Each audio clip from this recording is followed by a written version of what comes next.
For antiwar.com and Chaos Radio 95.9 FM in Austin, Texas, I'm Scott Horton, and this is Anti-War Radio.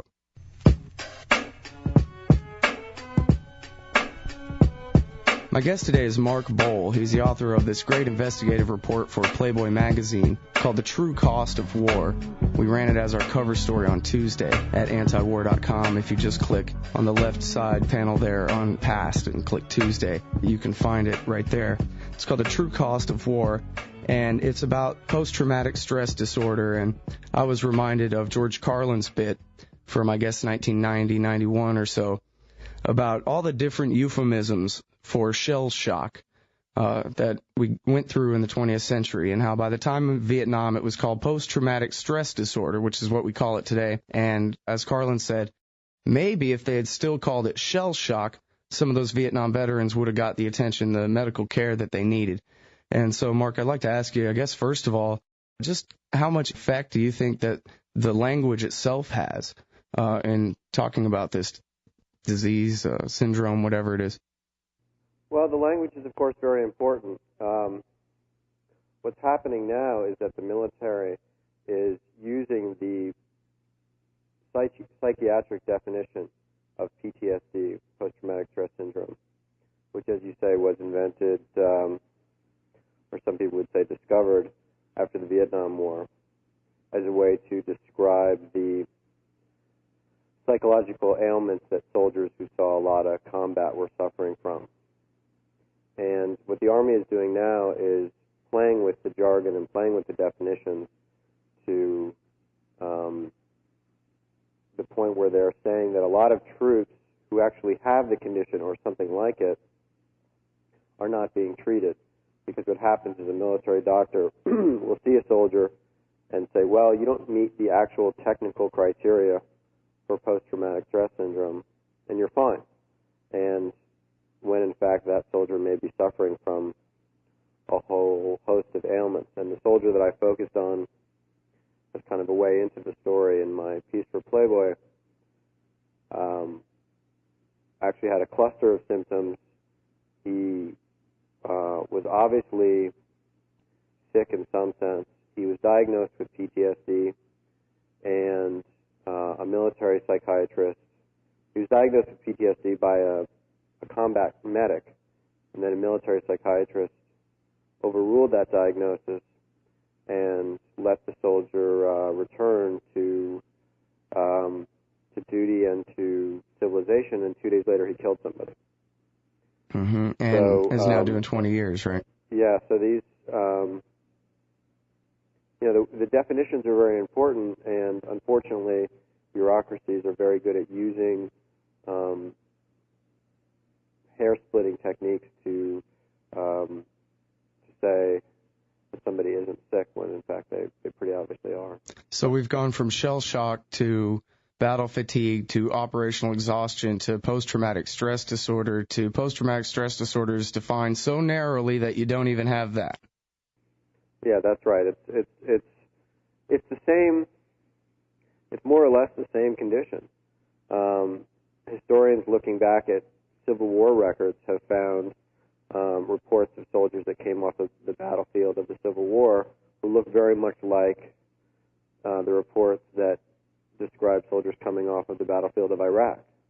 And the bottom line is, if you see enough combat and you see your friend get blown up in front of you and you have to shoot and kill people at close range, or of course not everybody in Iraq has that experience, but a lot of them do, it's going to have some psychological effect on you, to say the least. And for some people, they can come out of it fine, but for somewhere between 15 or 20% of the people that experience that kind of trauma are permanently affected by it.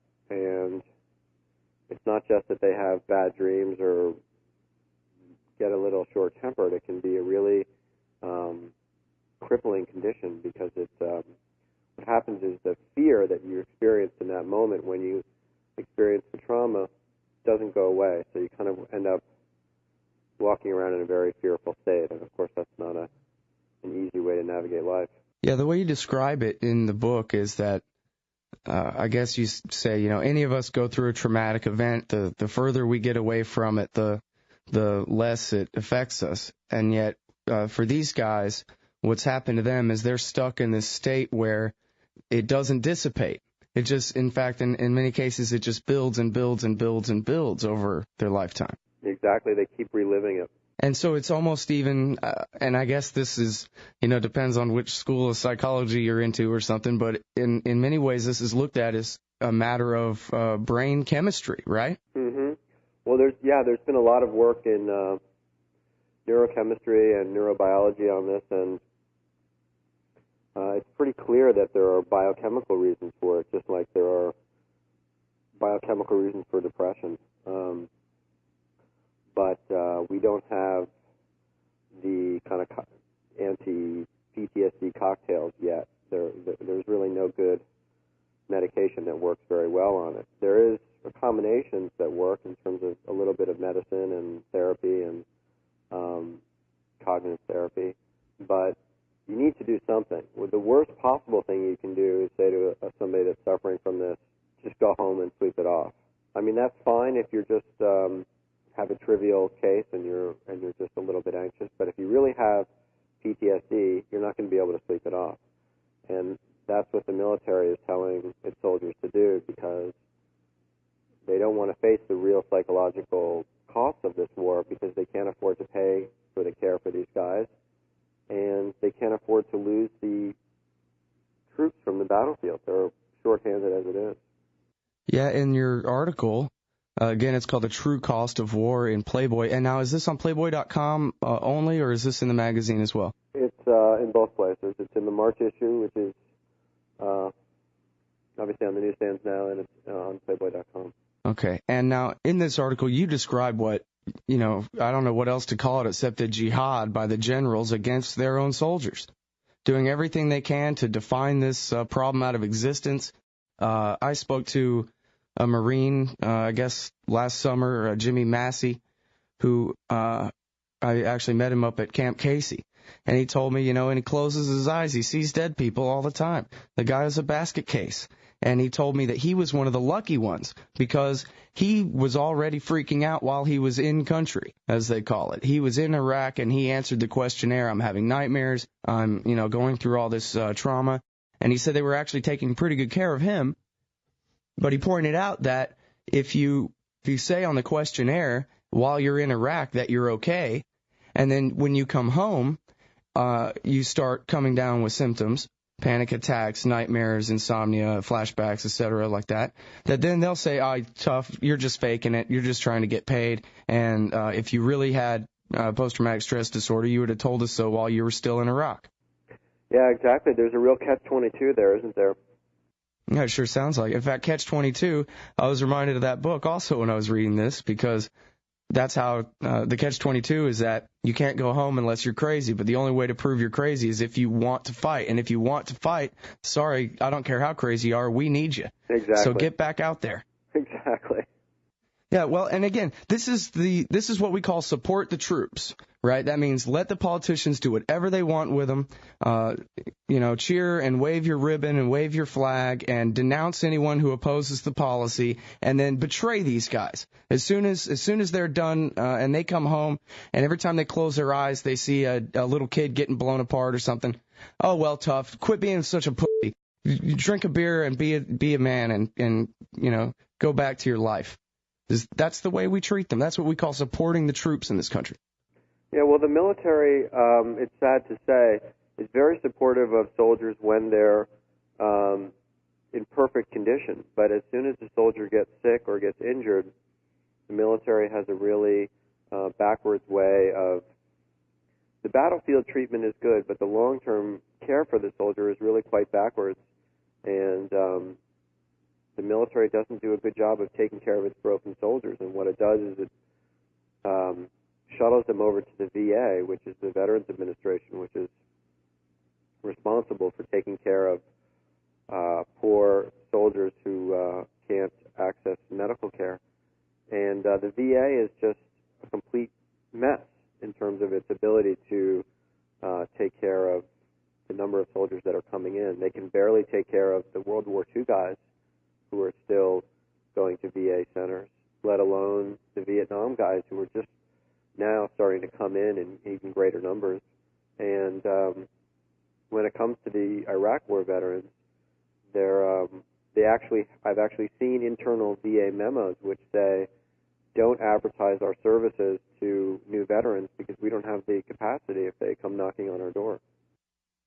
Yeah, in fact, in your article, you quote at least one source as saying, there's really nothing malicious about this. It's just that, well, frankly, it's socialized healthcare, and government, you either sell stuff or you ration it. And, this is what happens when government rations healthcare. It's just the way it goes. Well, that's part of it, and it's also part of an unwillingness on the part of the Bush administration to actually calculate the real cost of the war. From the very beginning, Rumsfeld and that whole crowd wanted to describe this conflict as basically something that we would be able to do for free, if not get paid for. I seem to remember some talk of Iraqi oil money paying for our expenditures in going over there. Yeah, remember when $87 billion was a shock? Everybody went, $87 billion? That was $400 billion ago. Exactly. So there's real pressure in Washington, D.C. to cut budgets in light of the hemorrhaging that's going on to pay for the war. And one of the places they cut is, sadly and almost shockingly, is health care for the troops. Yeah. And now, beyond just, and this is so important, again, this article is called The True Cost of War. It's in the March issue of Playboy. It's on the website. It was the cover story on antiwar.com Tuesday. I really urge everybody to read it. There's a deliberate effort going on here as well. You talk in your article about how the old head of the VA was replaced by a Bush appointee who immediately set about 3 or 4 different ways that, or maybe more than that, to try to undermine the idea of post-traumatic stress disorder, to undermine treatment for these guys. Yeah, it was.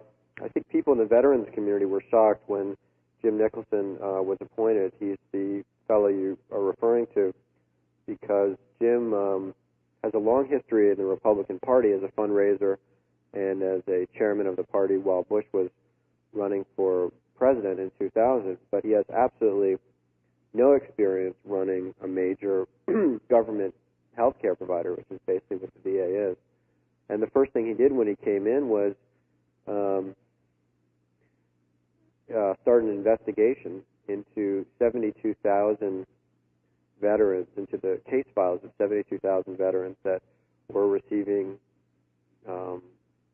disability compensation for PTSD. And the effort was basically an attempt to prove that these 72,000 soldiers had somehow defrauded the government and that they were exaggerating their symptoms and that they didn't really need to be getting disability compensation. So when you have the head of the healthcare agency for soldiers, basically his first move when he comes into power is to say, a lot of you soldiers who say you're sick are probably lying, and I'm going to put an investigator on each of your claims. And just to be specific here, we're not talking about Vietnam veterans or Grenada or anything else. We're talking about 73,000 men who have sought treatment from Afghanistan and Iraq. No, right? that would include Vietnam veterans and maybe even some veterans of World War II. It was in anticipation of making it harder for veterans from Iraq and Afghanistan. So they were going to start with the existing cases and see how far they could get on those guys. Mm-hmm. And now I think in your article you say that they were thwarted in their attempt to go back and review these cases somehow. Is that right? Well, they were. What happened was there was a veteran in, I think it was New Mexico, who shot himself. And when they found the body, the letter from the VA stating that they were going to investigate his PTSD claim was on his bed.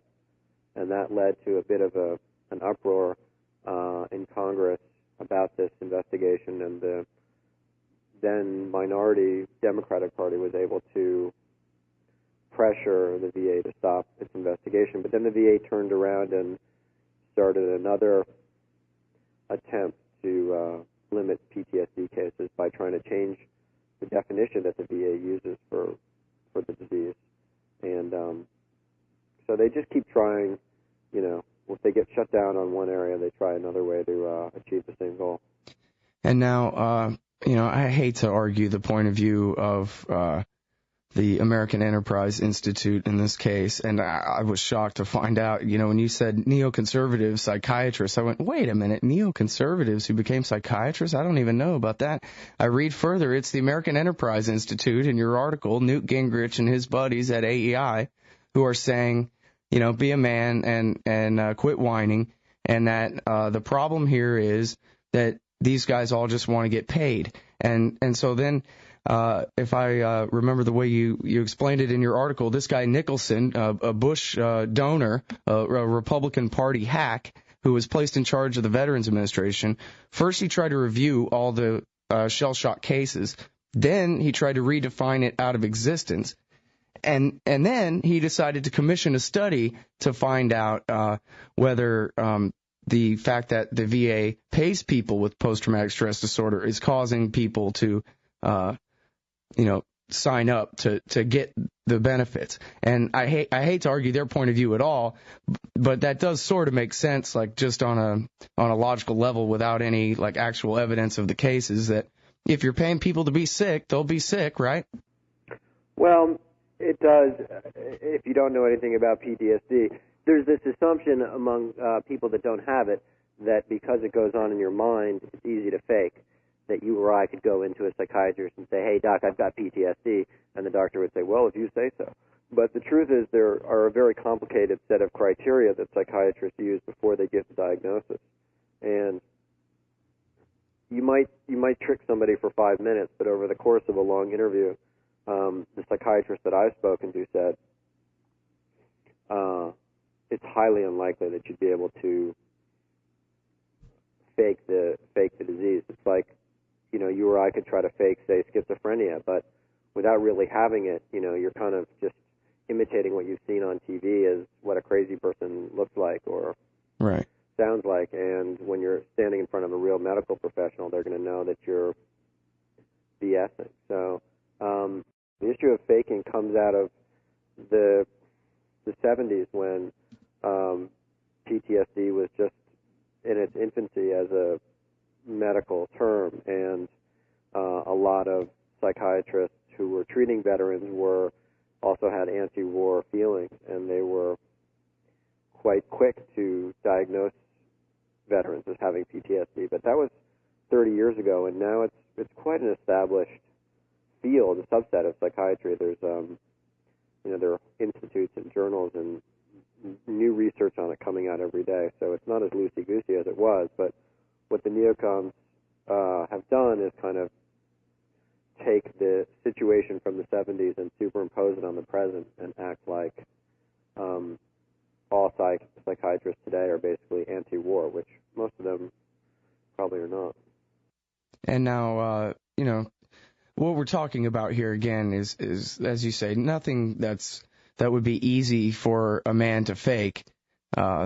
Your article begins with the story of this guy, Jacob Burgoyne, who's now doing 20 years for murdering a fellow soldier for he can't tell you what reason other than PTSD. And his examination by this guy, Adam Caroll, this American Army medic, basically. And what he described was this guy going from crude jokes and light laughter to bloodlust, just I want to go kill women and children, my first opportunity, and then back and forth, very rapidly, this cycle. And Caroll, the man you interviewed, said, this is when I decided, this guy's definitely going to have to be sent home here. He's not in control of himself at all. Yeah, that's correct. It was one of those just textbook cases that leap out of you. And, of course, the story there is that the military overruled its own medic. And they said, oh, no, don't send the guy home. He's a hero, and he should stay with his troops. And so he did stay with his platoon mates, and then he ended up killing one of them. Yeah, Jimmy Massey, the Marine that I interviewed, who talked about his post-traumatic stress disorder, he asked the question, I guess somewhat rhetorically, What about all the Iraqis? America's been bombing Iraq since 1991. How many kids have seen their fathers blown apart in front of them? How many fathers and mothers have lost their sons in front of their own eyes due to the violence brought to them by the United States, and as a result of the violence we brought to them? How much post-traumatic stress disorder do we have in Iraq? I mean, if there was a quantitative measure for sorrow, it'd be pretty high off the charts by this point, wouldn't you say? I would think so. I mean, the Iraqi population obviously has suffered incalculably from all of this, and some of the early work on PTSD actually came out of doctors who went back and interviewed survivors of Hiroshima, and not to compare Iraq to the Second World War, because I think they're two totally different cases, but trauma is trauma, and for sure there's widespread trauma within Iraq on a psychological level, in addition to all the physical carnage that we hear about on the news. Yeah, and something that we hear our soldiers talking about a lot is the unseen enemy. They're not fighting soldiers on a battlefield, which is what they're trained to do, is take on other state powers. They're out patrolling and playing what they call the IED lottery out there. And they don't know even, which direction an attack's coming from. When they are attacked, they don't even have anybody to shoot back at. Talk about stressful. Yeah, that's about as stressful a war condition as you could have, because there's no place to ever decompress in Iraq. There's no place you can go and say, well, I'm behind enemy lines right now, and I can relax and play a game of poker or whatever. There are no enemy lines. As soon as you leave the base, it's on. You're in the red zone. And you never know if the guy standing in front of you is there to ask you directions, is there to tell you that his brother was kidnapped, or is there to blow you up. Yeah. And so, it's basically a petri dish, I think is the phrase I use in the article. It's a petri dish for PTSD, because every single day there's an enormous amount of stress on the soldiers and no place to relax or let go of it. Yeah, and now, I'm sorry, I have to harp again on this movement against post-traumatic stress disorder being waged by the war party. It's not any other segment of society that's trying to deny that post-traumatic stress disorder exists or exists on the levels that it's claimed by the soldiers. It's the war party, the people who denounce all of us for not supporting the troops. They're the ones who are trying to destroy even the idea of the existence of post-traumatic stress disorder, because, as you point out in your article, it hurts their narrative.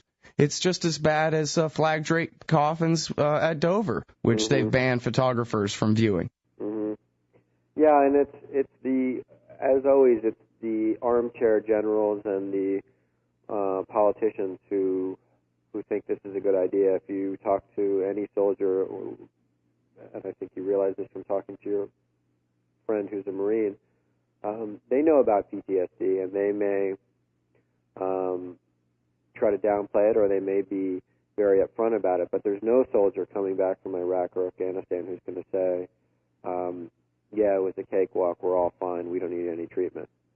It's only the people that don't go there and that make the decisions that come up with this kind of formulation to make it sound good for the rest of the American public, and they're scared. The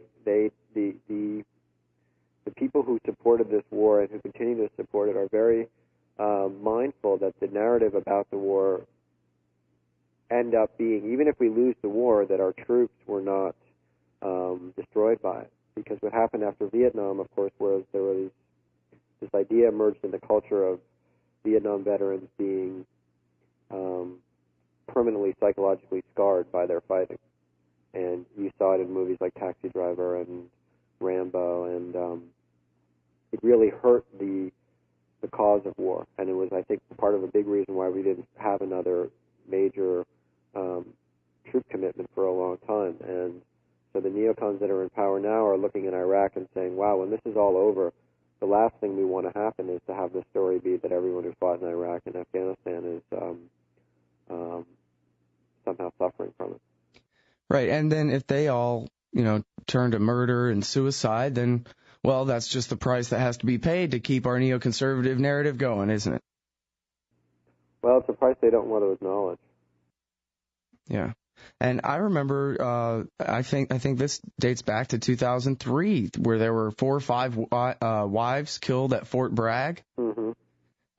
I've read lots of different reports. I don't know if this goes into the same category with the post-traumatic stress disorder, but I've read articles about soldiers dying on the freeway at hundreds of miles an hour, on motorcycles and cars where, well, basically, like an adrenaline junkie, right? If you go skydiving, the first thing you do when you hit the ground is want to go again. And here these guys are so used to being so amped up that when they're cruising through the countryside back home, they're, killing themselves in traffic accidents, basically. Well, yeah, and it's nothing that, it's not really surprising to people who look at this. I mean, if you think about a civilian police department, for example, if you're a cop and you shoot somebody in the line of duty, in most departments around the country, it is mandated that you take time off from work and that you see a counselor and that you kind of get your head straight before you come back and are put in a position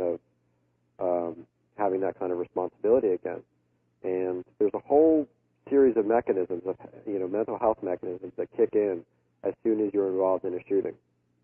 Now, in the military, obviously, you're supposed to shoot people. For the most part, that's what you're trained to do. And nothing happens after you, there's a quick debriefing sometimes. But after these guys come back from a year of shooting people and being shot at, they're just sent home.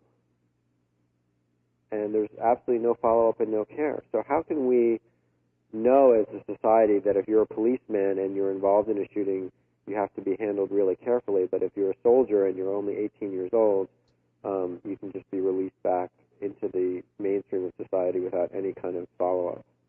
It just seems like such a glaring contradiction to me.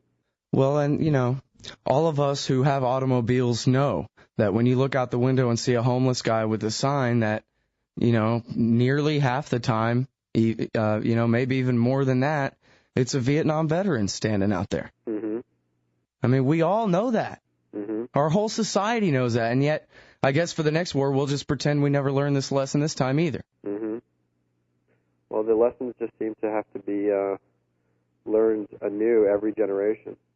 And I don't know, that's one of the things that I hope people can realize is that this is actually happening, and the history doesn't have to repeat itself.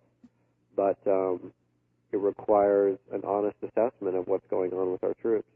Yeah, we put ourselves in this position. I saw an article where Ayman al-Zawahiri, who for some reason is still, freer than you and I, was gloating and saying, look, my soldiers kill themselves, out of altruism on behalf of, their fellow fighters, their own people. Your soldiers kill themselves out of despair. Mm-hmm. And guess what? He was right. Mm-hmm. That's the situation our government has put our soldiers in. Wow, this is an incredibly important article. Please, everyone, run out, and here's a great excuse to run out and get the brand new Playboy. It's called The True Cost of War by Mark Boal. Thanks so much for your time today. Hey, thanks for having me. I don't like words that hide the truth. I don't like words that conceal reality. I don't like euphemisms or euphemistic language. And American English is loaded with euphemisms because Americans have a lot of trouble dealing with reality. Americans have trouble facing the truth. So they invent a kind of a soft language to protect themselves from it. And it gets worse with every generation. For some reason, it just keeps getting worse. I'll give you an example of that. There's a condition in combat. Most people know about it. It's when a fighting person's nervous system has been stressed to its absolute peak and maximum, can't take any more input. The nervous system has either snapped or is about to snap. In the First World War, that condition was called shell shock. Simple, honest, direct language. 2 syllables. Shell shock. Almost sounds like the guns themselves. That was 70 years ago. Then a whole generation went by, and the Second World War came along, and the very same combat condition was called battle fatigue. 4 syllables now. Takes a little longer to say. Doesn't seem to hurt as much. Fatigue is a nicer word than shock. Shell shock. Battle fatigue. Then we had the war in Korea, 1950. Madison Avenue was riding high by that time, and the very same combat condition was called operational exhaustion. Hey, we're up to 8 syllables now.